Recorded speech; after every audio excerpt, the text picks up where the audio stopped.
안녕하세요. DJ 선아입니다. 오늘의 사연 시작해 보겠습니다. 안녕하세요. 저는 서울에 사는 60대 중반에 들어서는 오세웅이라고 합니다. 할머니가 저 어렸을 적에 인생이 덧없다라는 말씀을 자주 하셨어요.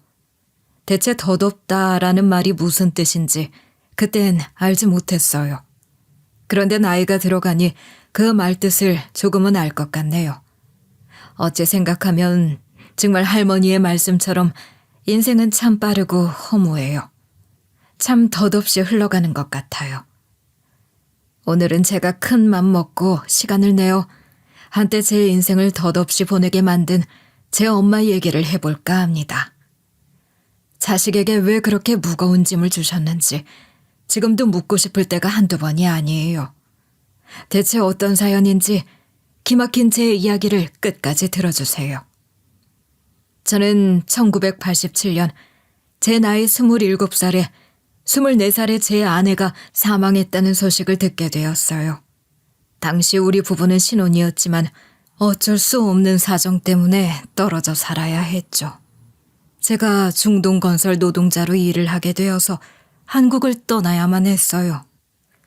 배운 것 없고 가진 것 없는 제가 사랑하는 아내와 빨리 일어설 수 있는 방법은 이것뿐이라고 생각했어요. 당시 중동건설 붐은 몇 년 전에 비하면 시들해진 편이었지만 그럼에도 저처럼 돈을 벌기 위해 중동으로 떠나는 젊은 일꾼들이 여전히 있었어요. 저는 중동건설 현장으로 떠나기로 마음먹으면서 아내에게 이렇게 이야기를 했죠. 자기야, 미안해. 내가 5년 바싹 일해서 자기 이름 앞으로 아파트 사줄게. 조금만 참아. 아파트에서 우리 근사한 인생 시작하자. 내 마음 알지? 알아. 나도 당신하고 같은 마음이야. 기다릴 테니까 내 걱정 말고 열심히 일해. 아내와 함께 떠나고 싶었지만 아내는 몸이 약한 사람인지라 주저하게 되었어요. 언어도 통하지 않는데 타지에서 몸이라도 아프면 어쩌겠어요.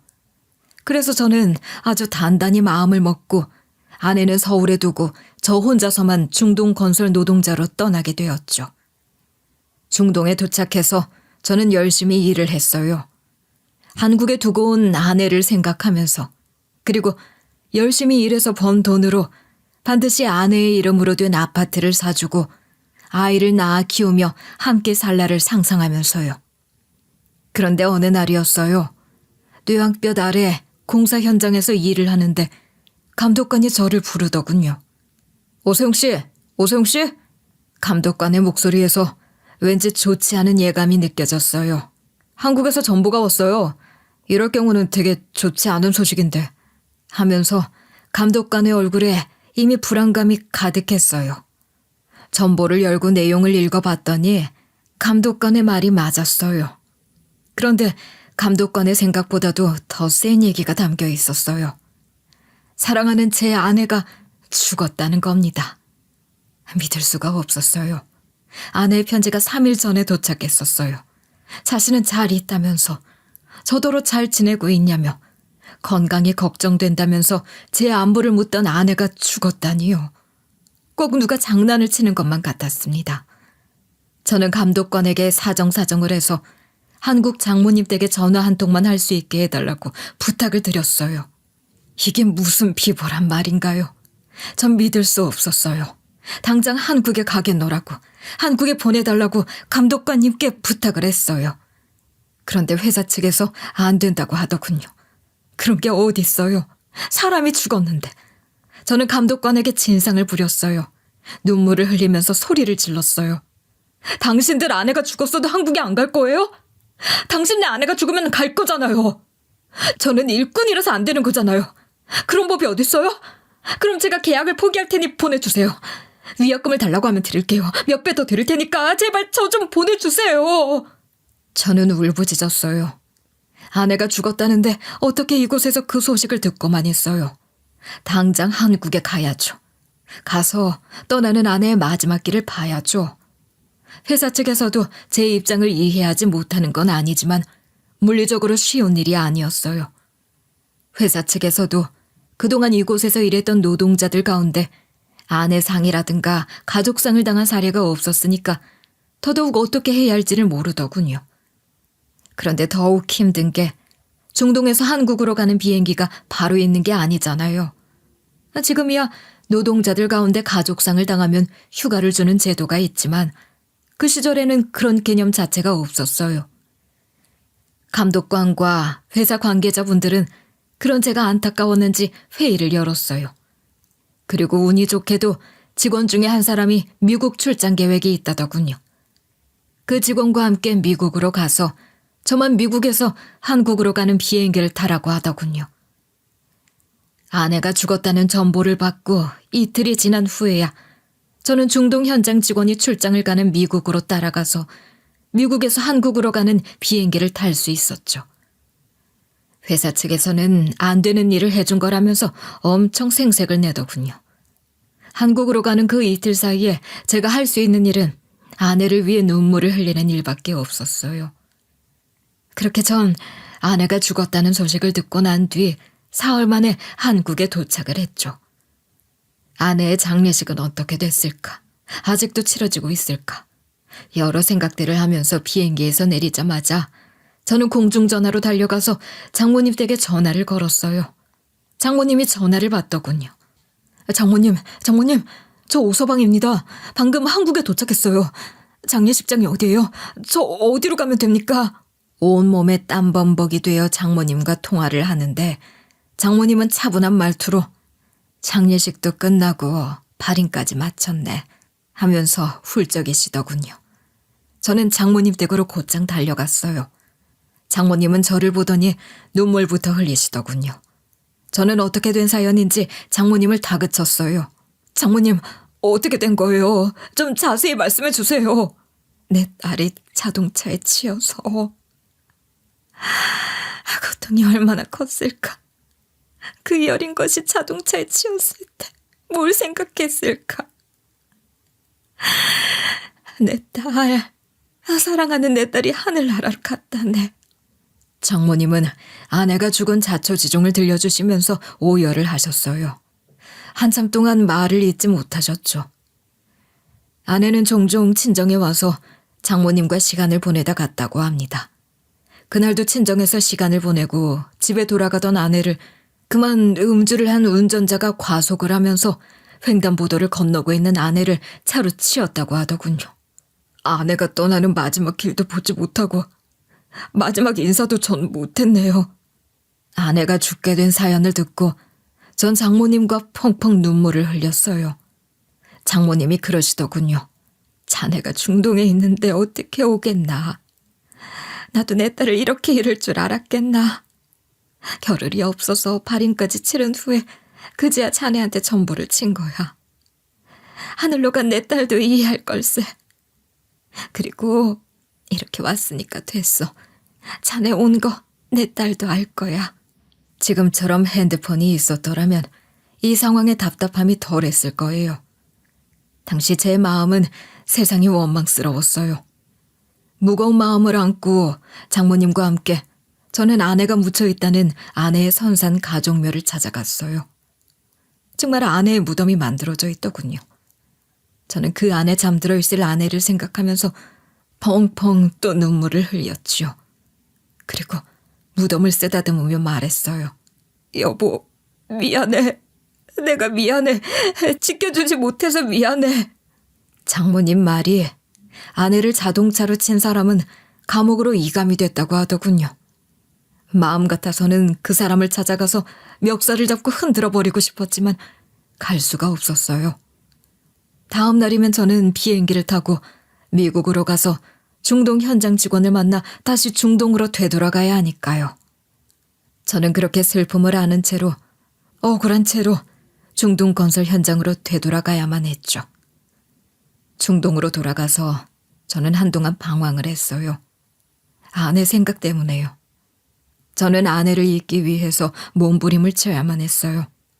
일을 더 열심히 하고 쉬는 날에는 운동만 하면서 정신을 다른 곳에 팔려고 엄청 노력을 했어요.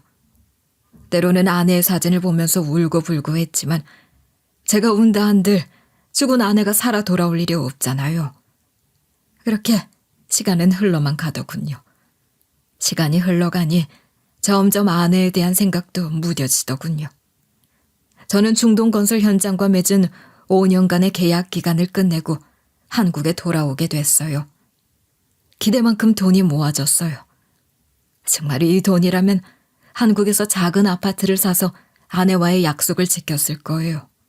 지금쯤이면 중동에서 번 돈으로 내 집을 마련하자고 아파트를 보러 다녔을 것이고 이세를 낳자며 가족 계획도 세웠을 거예요.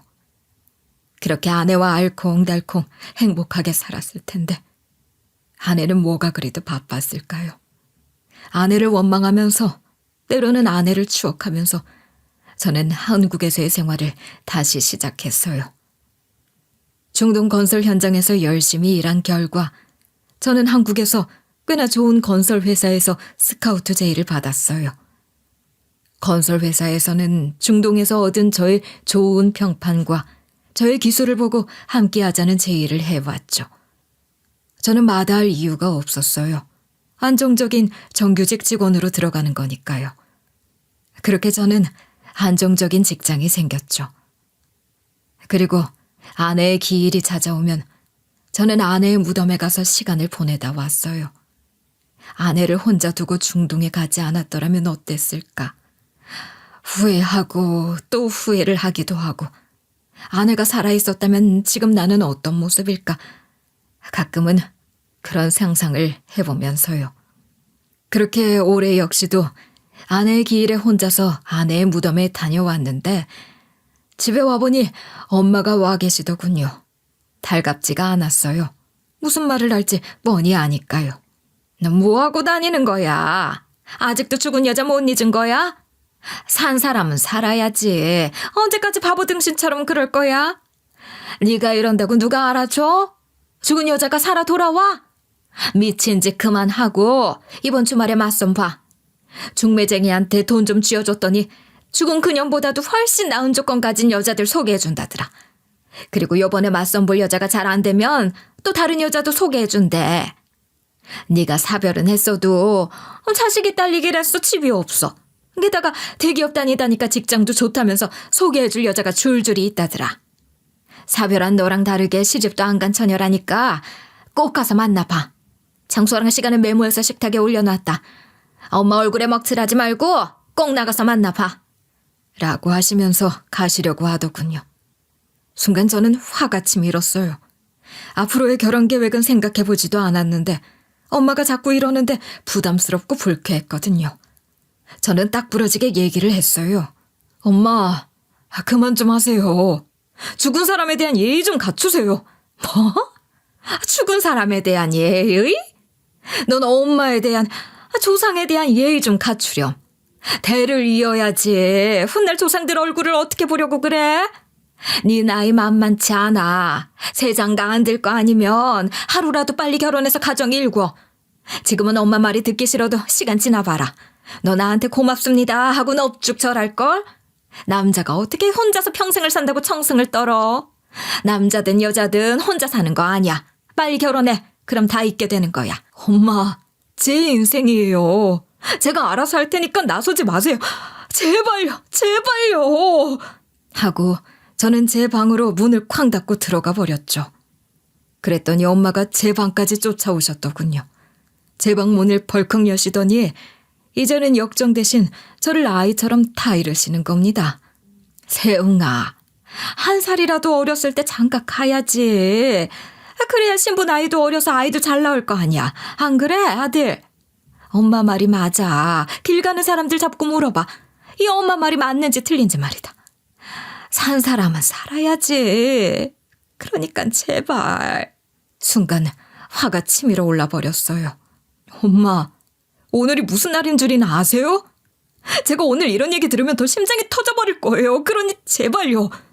엄마는 그제야 오늘이 아내의 제사인 걸 눈치채셨어요. 오늘은 그만해? 오늘이 그년 제삿날이구나. 청승이 따로 없다. 죽은 년 제사 지내주면 누가 알아준다든? 죽은 사람이 살아 돌아오냐고 하시면서 절 답답해 하셨어요. 그녀는 결혼한다고 인사 올 때부터 내 마음에 안 들더니 아주 죽어서도 내 속을 썩이는구나. 엄마는 늘 하던 레파토리를 던지시고는 현관문을 꽝 닫고 나가시더군요. 사실 저는 다 알고 있었어요. 엄마가 아내에게 심하게 시집살이를 시켰던 거려. 그래서 제가 중동 건설 현장을 가기로 마음먹기 시작할 때부터 중동으로 떠나는 전까지도 고민이 많았어요.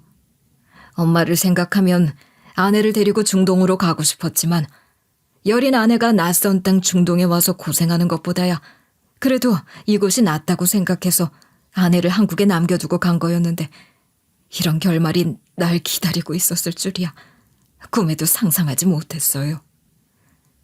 엄마가 일방적으로 맞선 자리를 잡았지만 전 나가지 않았어요.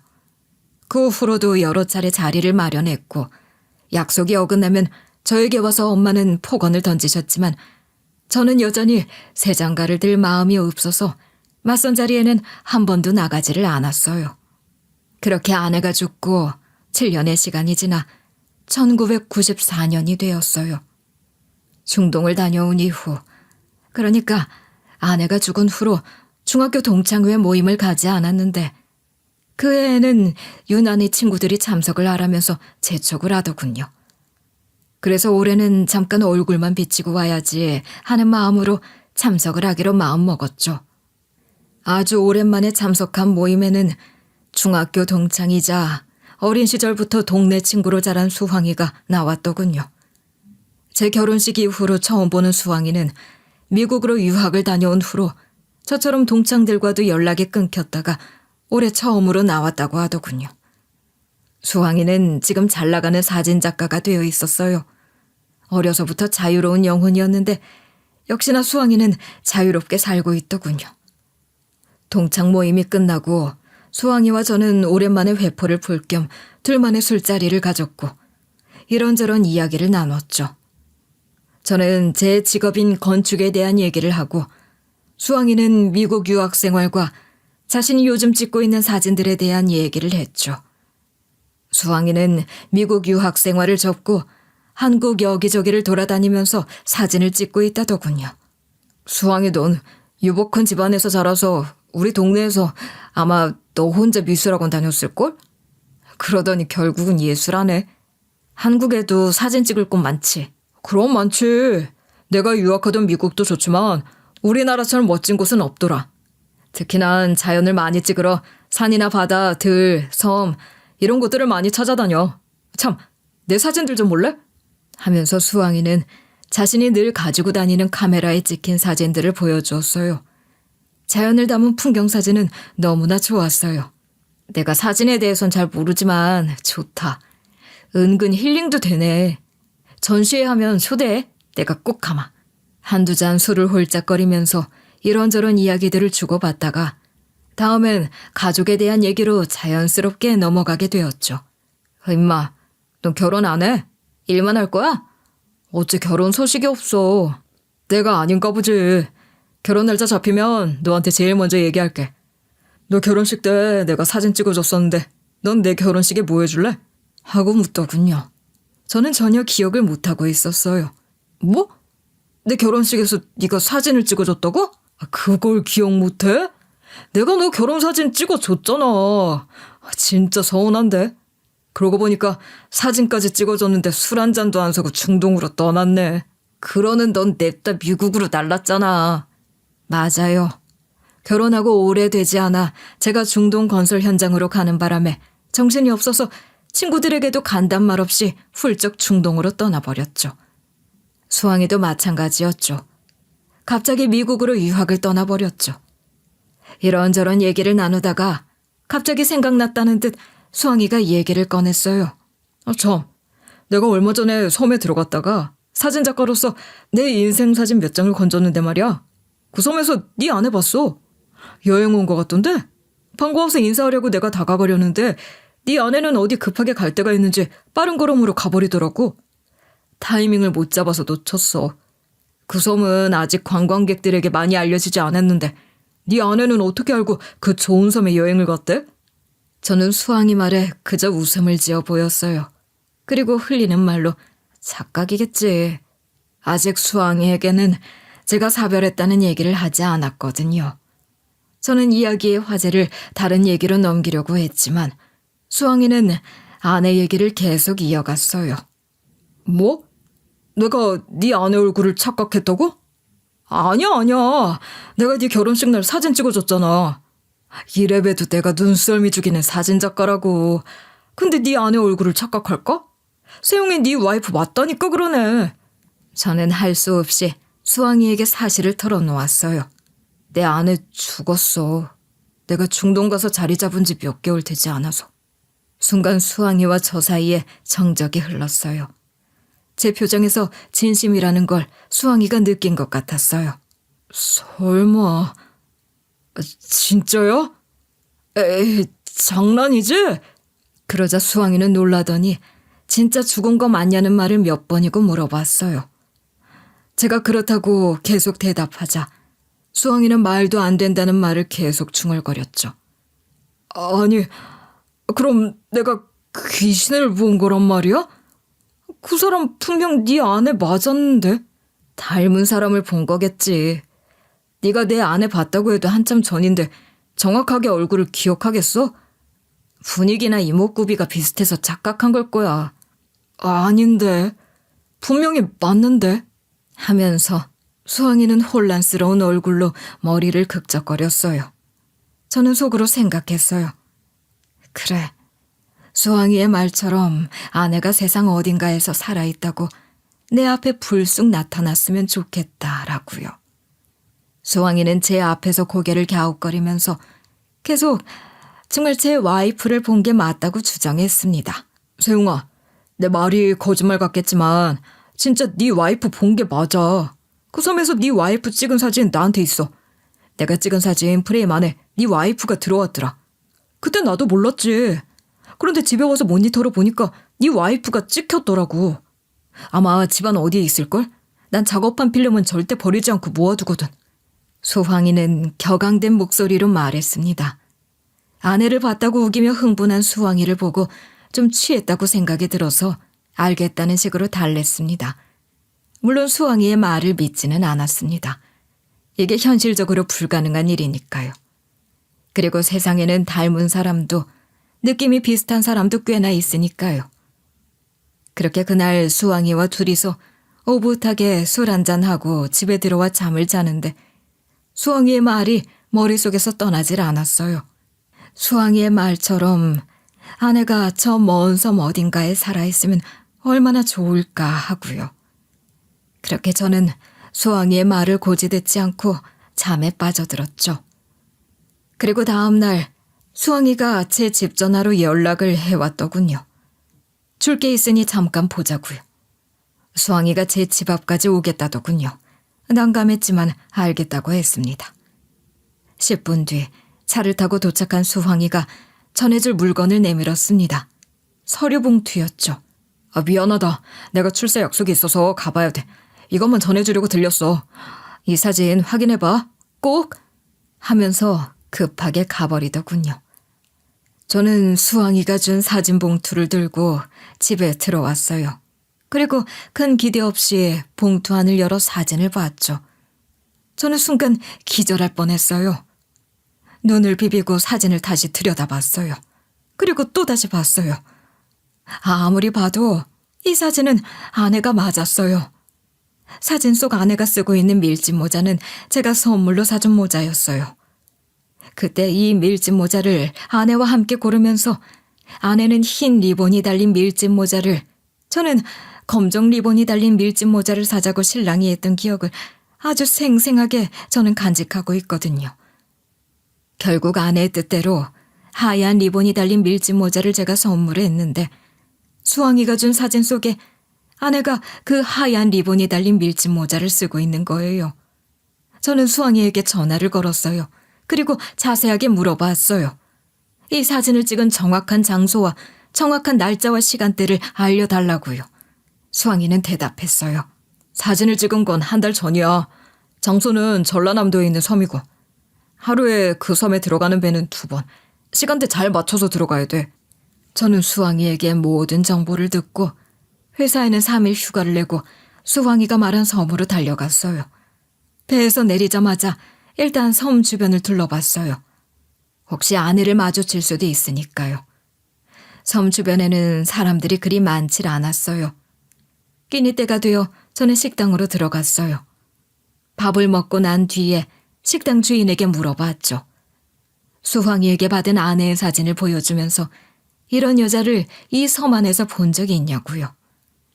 식당 주인은 사진을 보자마자 아는 척을 했어요. 아이고, 알죠. 알다마다요. 유나 엄마잖아요. 나라고 사는데. 왜요? 유나 엄마랑은 무슨 관계세요? 무슨 일이래요? 왜 찾는데요? 하면서 식당 주인은 저에게 관심을 보였어요. 그러면서 아내가 지금 살고 있는 집을 자세히 알려주더군요. 그때부터 제 심장이 2배로 뛰기 시작했어요. 수항이 말이 맞구나. 정말 아내가 살아있구나. 이때는 아내가 살아있다는 설렘에 아내와 장모님이 왜 내게 이런 거짓말을 했는지까지는 생각이 닿지 않았습니다. 그저 아내를 볼 수 있다는 생각뿐이었죠. 저는 식당 주인이 가르쳐준 아내의 집으로 쏜살같이 달려갔어요. 그러고는 아내의 집 앞에서 기다렸어요. 이 기분으로 아내를 본다면 어떨까? 심장이 터질 것만 같았어요. 문을 두드리는 손길을 내뻗는 것조차 긴장될 정도라 그렇게 한참 동안 아내의 집 문 앞에 서 있었죠. 마침내 용기를 내서 문을 두드리려는 순간 집안에서 인기척이 들렸어요. 그러고는 아내가 문을 열고 나왔어요. 저는 어느 정도 마음의 준비를 했기 때문에 생각보다는 덜 놀랬어요. 그저 시간이 멈춰버린 듯 했죠. 저를 본 아내는 순간 얼음이 되어버렸어요. 아내의 눈에는 놀람과 당혹스러움이 가득했어요. 저는 느낄 수가 있었어요. 아내와 저 사이에 한참 동안의 정적이 흘렀어요. 제가 먼저 말을 했어요. 정인이, 진짜 정인이 맞지? 아내는 대답 대신 눈물을 흘렸어요. 얼마나 놀랐는지 말을 잃어버린 사람 같았어요. 저는 아내의 2 어깨를 쥐어잡고 마구 흔들어댔어요. 화가 나기 시작했어요. 이렇게 멀쩡히 살아있는데 왜 내 곁을 떠났으며 그것으로도 부족해서 왜 죽었다는 거짓말을 했는지요. 저는 쉴 새 없이 질문을 쏟아부었어요. 너 뭐야? 지금 여기서 뭐 하는 거야? 죽었다면서. 장례까지 치렀다면서. 묘도 있잖아. 난 해마다 네 묘소 가서 널 추억하고 있는데 널 아직도 잊지 못하고 그리워하는데 그런데 넌 이렇게 멀쩡히 살아있어? 대체 이유가 뭐야? 내가 너한테 뭘 잘못했는데? 대체 왜 이래야만 하는데? 말해봐. 내가 이해할 수 있게 당장 말해보라고. 저는 그동안 쌓인 말과 감정들을 모두 뱉어냈어요. 고래고래 소리를 질러도 분이 풀리지 않았어요. 저는 제 주먹을 벽에 대고 쳤어요.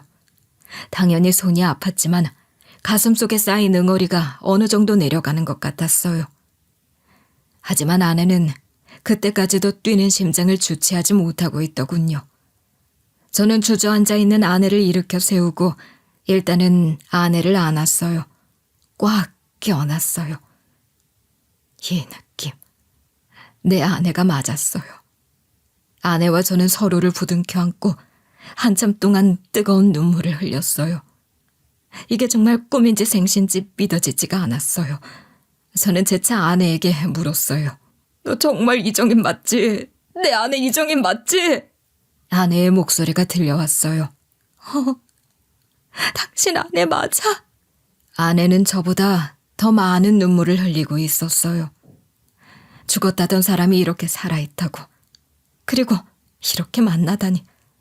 저는 제 뺨을 때려봤어요. 맞아요. 이건 정말 현실이었어요. 제 앞에 죽었다던 아내가 이렇게 멀쩡하게 살아있었어요. 제 감정을 진정시키고 나자 이제는 이성적인 생각이 물밀듯이 밀려오기 시작했어요. 아내가 살아있다는 걸 알게 되어 너무나 고맙고 기쁜 일이지만 왜 이런 일이 벌어진 건지 저는 궁금했어요. 그리고 배신감도 함께 밀려들었어요. 저는 아내를 추궁했어요. 이제 말해봐. 왜 그런 건지. 왜 죽었다는 거짓말로 내 곁을 떠났는지. 이렇게 살아있으면서 대체 왜 그런 건지 설명해줘. 내가 이해할 수 있게. 일단 집으로 가자. 손등이 다쳤잖아. 왜 내가 떠날 수밖에 없었는지도 다 설명해줄게. 아내는 그 이유를 알려주겠다며 저를 자신의 집으로 데리고 들어갔어요. 아내는 벽을 치다가 다친 제 손의 상처를 소독을 해줬어요. 그리고 아내는 제가 궁금해하는 모든 것을 막 해결해 주려고 하는데 한 여자아이가 방으로 들어와서는 아내에게 엄마라고 하더군요.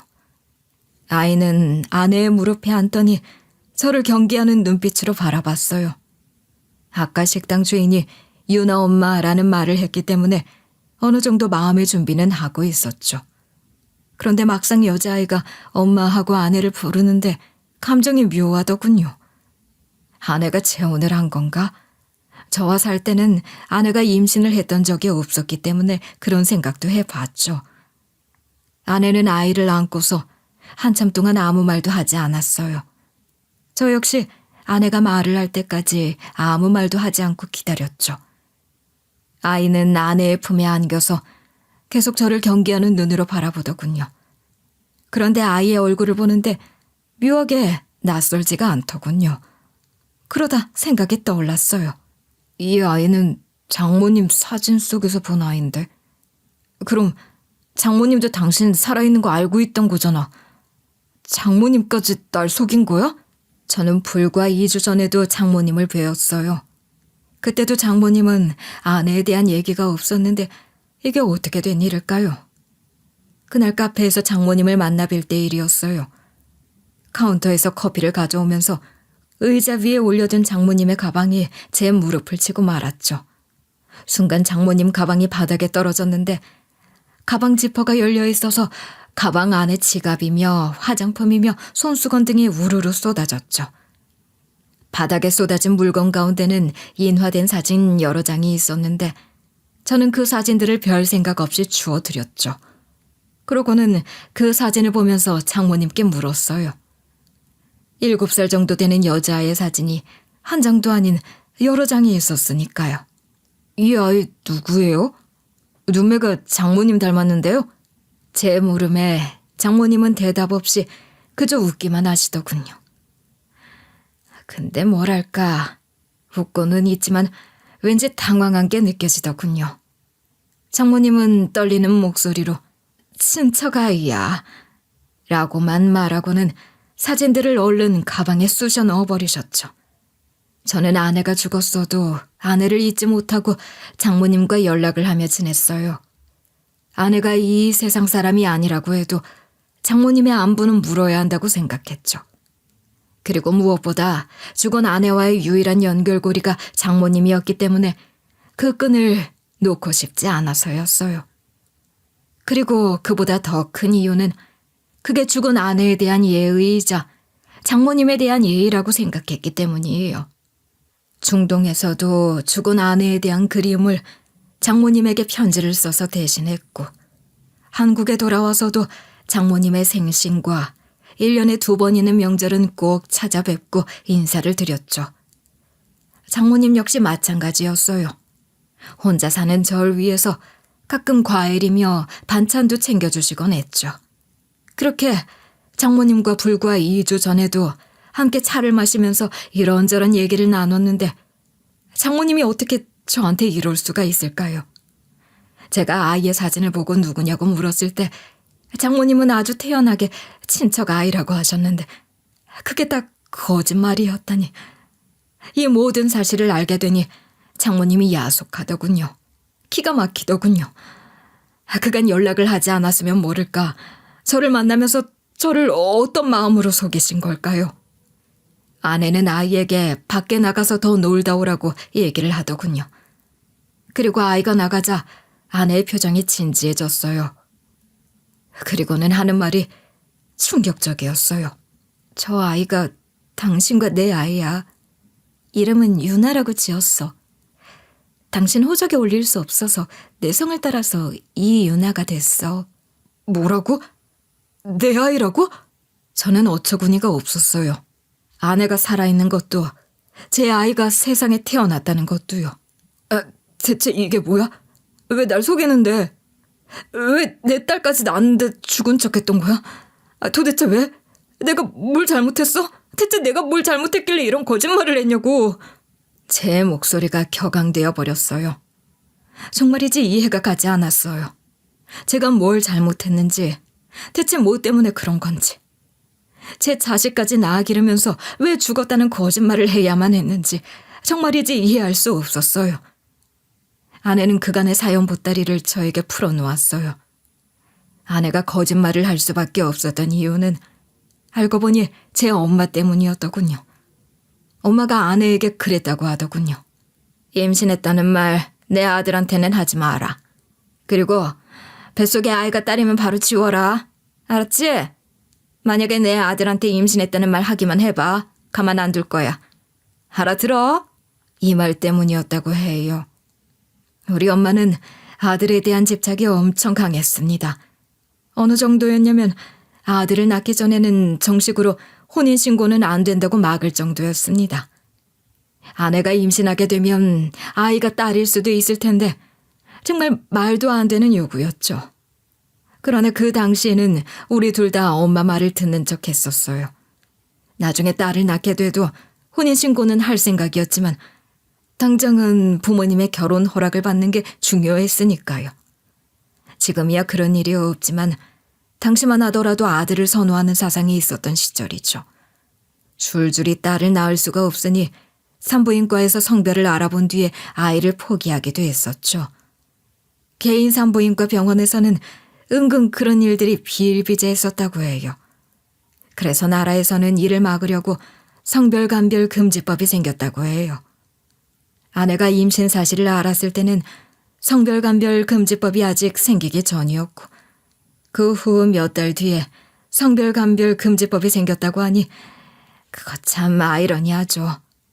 제가 중동으로 떠나고 아내는 임신 사실을 알게 되었고 바로 엄마에게 임신 사실을 말씀드렸다고 해요. 그런데 엄마는 기쁨보다는 염려가 앞서서는 세용이한테는 아직 비밀로 해라. 만약 딸이면 낳지 말아라. 꼭. 그래서 아내는 저한테 임신 사실을 말할 수 없었다고 해요. 그리고 병원에 갔더니 뱃속에 아이가 딸이라고 하더래요. 아내는 겁이 났겠죠. 엄마가 아이를 낳지 말라고 할까 봐서요. 그러나 성별에 집착하는 엄마는 아내가 병원에 갈 때도 따라가겠다고 우겨서 기어이 성별을 알아냈습니다.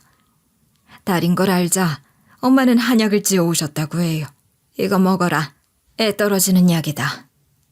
수술하는 것보다 100번 낫겠지. 하루라도 빨리 먹어야 네 몸에 좋다고 하더라. 미련 갖지 말고 빨리 먹어. 그리고 얼른 회복해야 할 거 아니야. 몸도 말라서는. 아이고. 내가 이럴 줄 알고 결혼 반대했던 거야. 엄마의 말에 아내는 당황하지 않을 수 없었다고 해요. 어떻게 뱃속에서 자리를 잡고 자라고 있는 아이를 낳지 말라고 하는지 아내는 너무나 무서워서 장모님 집으로 도망을 갔다고 해요. 아이를 낳지 말라는 엄마의 말 때문이기도 하지만 엄마의 시집살이가 너무 심해서 장모님 앞에서 펑펑 울었다고 해요.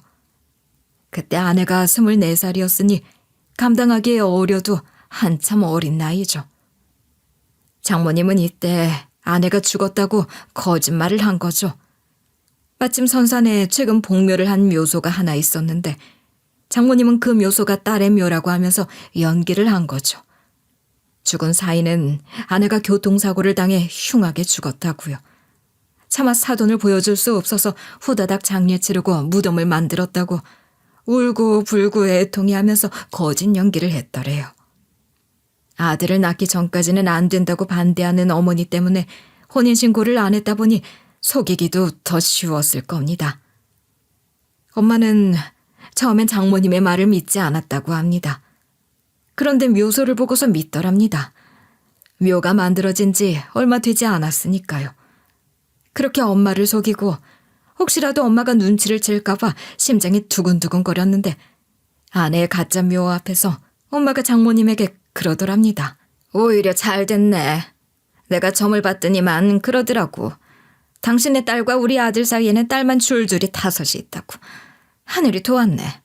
세상에 죽은 딸아이의 묘 앞에서 잘 됐다고 박수치는 엄마를 보고서 장모님은 내 딸이 왜 그랬는지, 왜 시어머니를 그토록 무서워했는지 알겠다고요. 그리고 이런 거짓말을 한 게 잘한 거라고요. 그러고 나서 아내는 섬으로 떠나버린 거라고 해요.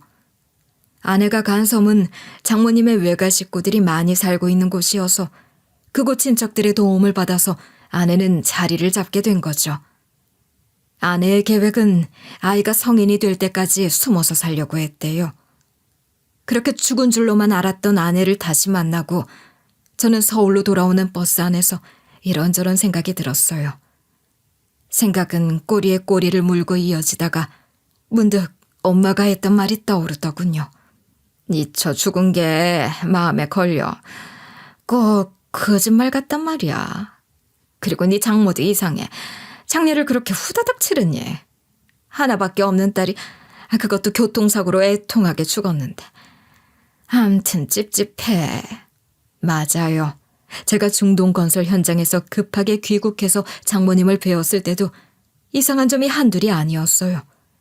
그때 저는 빨리 중동으로 돌아가야 했기 때문에, 그리고 생각지도 못했던 일들이라 경황이 없었는데 이제와 차근차근 생각해보니 이상한 점이 한둘이 아니었더라고요. 엄마는 이런 말도 하셨어요. 내가 말이다. 장례식장에 간다고 했더니만 네 장모가 오지 말래.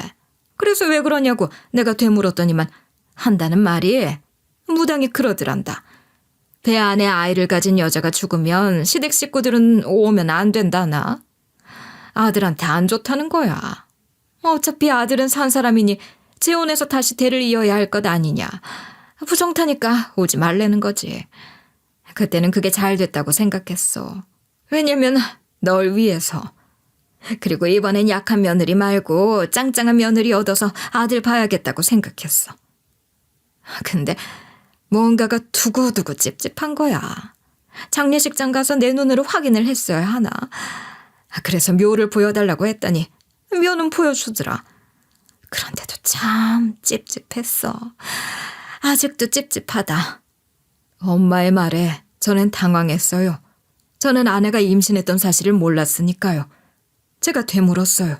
엄마, 그게 무슨 말이에요? 배 안에 아이를 가졌다뇨. 아내가 제 아이를 가졌어요? 그렇게 묻자 엄마는 당황하셨어요. 그러고는 말을 얼버무리더군요. 그게 맞아. 임신했지. 너 중동으로 떠나고 바로 임신 사실을 알았다만 바로 유산했어. 임신을 했으면 너한테 내가 먼저 알렸지. 안 그래? 엄마는 제가 아내를 첫 인사시킬 때부터 달가워하지 않았어요. 야리야리하다고요. 보리죽 한 그릇도 먹지 못한 사람 같다고요. 저래서 아들 낳겠냐면서 우리 집안 아이는 아닌 것 같다고요. 하지만 저는 아내가 아니면 결혼하지 않겠다고 우겼거든요. 제 고집을 알기 때문에 엄마가 끝내 결혼을 승낙하셨지만 제 아내에게 만만찮은 시집살이를 시키셨어요. 그런 마당에 아들이 중동으로 떠났고 임신을 했는데 배 안에 아이가 딸이라고 했으니 엄마 입장에서는 충분히 그랬을 거예요.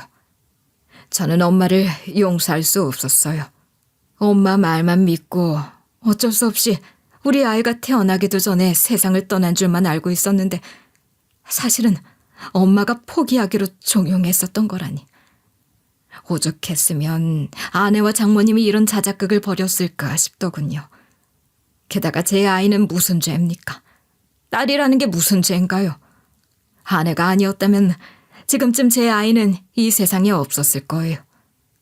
그렇게 생각하니 아내도 이해가 가고 아빠 없이 7년이란 세월을 산 제 딸이 안쓰러워졌어요. 저는 아내를 만난 이후로 엄마와 의절을 해버렸어요. 엄마가 연락을 해도 받지 않고 제 집을 찾아와도 만나주지 않았어요. 엄마 얼굴을 마주한다면 제가 그간 쌓인 모든 감정들을 엄마에게 퍼부어버릴 것 같았거든요. 그리고 아내와 장모님과도 잠시 동안 연락하지 않았어요. 친구 수황이가 아니었음 저는 아무것도 모른 채 살았을 거 아니에요. 아무리 엄마의 시집살이 때문이라고는 하지만 제가 그렇게 사랑하는 사람이었고 중동에 다녀와서도 아내를 잊지 못하고 산다는 것을 그 누구보다도 장모님은 아셨을 텐데 어떻게 저한테 이럴 수가 있는지 저는 이해할 수 없었어요. 밀려오는 배신감을 저는 주체할 수 없었어요. 마음 같아서는 엄마처럼 아내와 장모님과도 의절해버리고 싶었지만 제 딸이 눈에 밟혔어요. 딸아이가 눈에 아른거려서 당장 달려가고 싶더라고요. 그래서 저는 아내에게 말을 했죠. 교육적으로도 그렇고 내가 아이가 자주 보고 싶으니 서울로 올라와. 이제 살림도 합쳐야지.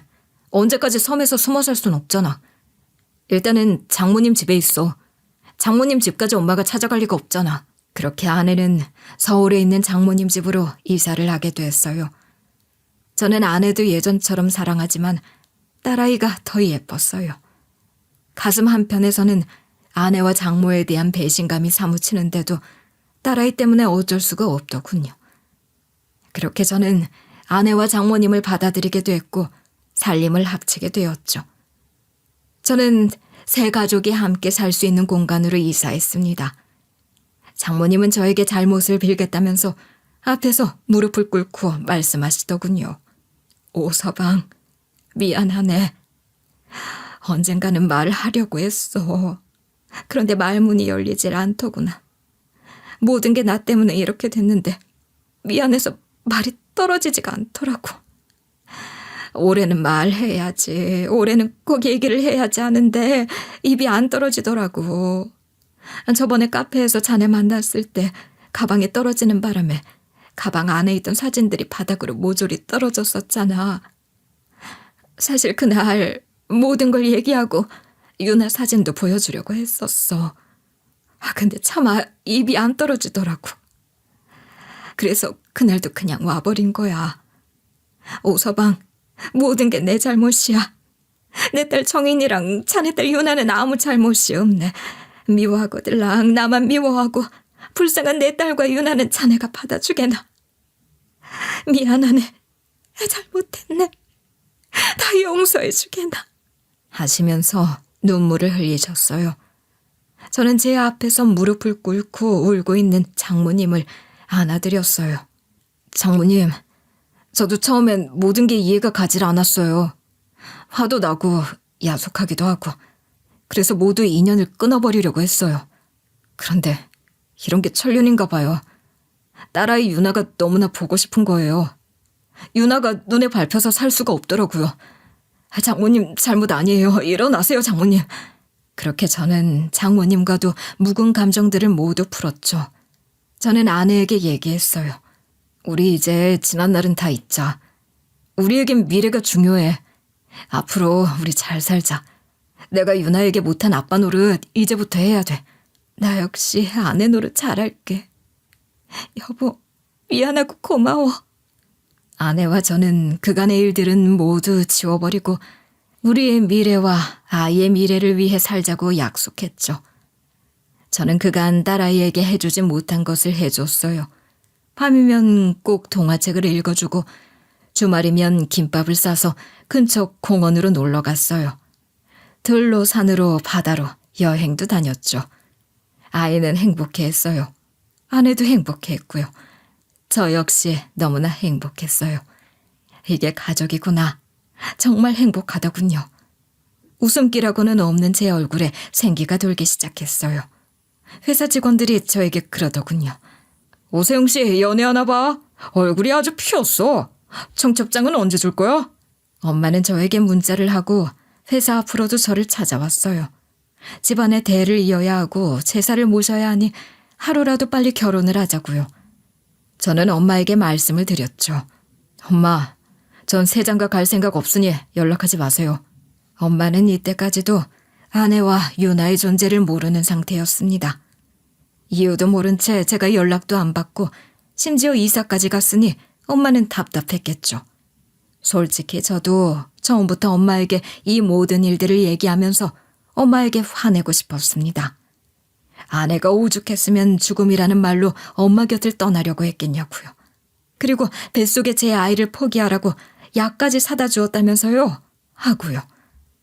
당장이라도 따져 묻고 싶었지만 아내가 살아있고 내 딸이 세상에 태어났다는 사실을 알게 되면 엄마는 물불 가리지 않고 또 무슨 해코지를 할지 몰라서 저는 참아야만 했죠. 대신 저는 엄마와의 인연을 끊어버린 거죠. 하지만 이제는 아내와 살림도 합쳤고 완전히 다시 가족으로 살고 있으니 못 밝힐 이유도 없었습니다. 저는 엄마에게 모든 걸 알았다고 고백했습니다. 그러나 엄마는 잘못을 빌기는커녕 오히려 제 아내 욕을 하면서 그년이 결국 우리 집안을 망쳤구나라고 길길이 날뛰는 것 아니겠어요? 그리고 구구절절 변명을 하더군요. 그때 어쩔 수 없었다. 대를 이어야 될 아들이 필요한데 필요 없는 딸을 낳겠다고 하는데 어떡하겠냐고 말하는데 제 부모지만 정말 저게 사람인가 싶었습니다. 열받은 전 엄마와 평생 만나지 않겠다고 선언했습니다. 엄마는 그 뒤에도 저에게 계속 연락했지만 끝내 저는 엄마를 만나지 않았고 엄마도 절 포기하셨는지 어느 순간부터는 연락을 해오지 않더군요. 1년 뒤에 우연찮게 엄마 소식을 들었는데 엄마가 누나네 집으로 갔다고 하더군요. 누나가 서울 시내에서 큰 고깃집을 하는데 큰 식당 일에 매달리다 보니 누나네 집안 살림을 도와줄 사람이 필요했던 모양이더군요.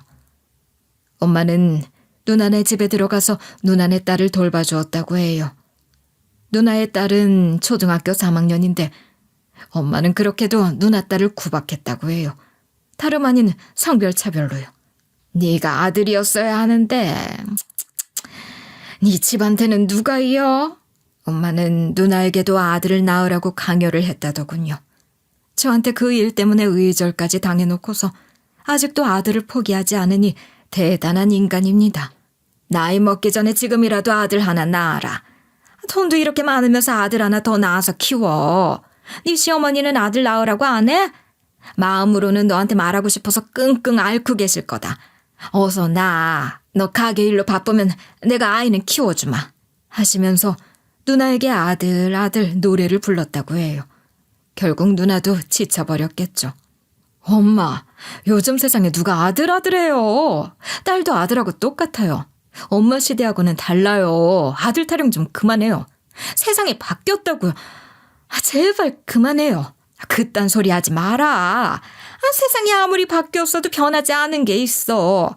어떻게 딸이 아들 역할을 하니? 아들은 아들이야. 딸은 딸이고. 누나는 참다 못해서 엄마 그럴 거면 내 집에서 나가세요. 당장 나가라고요. 하고는 엄마의 짐을 챙겨서 내쫓아 버렸다고 해요. 엄마는 그 길로 요양원으로 들어갔다고는 하는데 이후 소식은 누나도 저도 듣지 못했죠. 저는 엄마를 잊고 딸과 아내와 행복한 나날들을 보냈어요. 그렇게 또 여러 해가 지났을까요? 누나에게서 문자가 왔더군요. 엄마가 돌아가셨다고요. 누나가 제게 물었어요. 엄마 혼자서 쓸쓸히 가셨는데 마지막 인사는 할래? 저는 대답하지 않았어요. 저는 엄마를 용서하지 않을 거거든요. 누나는 엄마의 장례를 혼자 치러주었다고 하더군요. 글쎄요. 언제가 될지는 모르겠지만 제가 엄마를 용서할 수 있을 때 그때 엄마의 묘에 찾아가 보려고 합니다. 그 후 많은 시간이 지났지만 저에게는 이 사연이 바로 엊그제 벌어진 일만 같아요. 무뎌질 때도 됐지만 잊히지가 않네요. 이런 제 사연 끝까지 들어주셔서 감사합니다. 모든 분들의 가정에 행복이 가득하시길 바랍니다. 안녕히 계세요.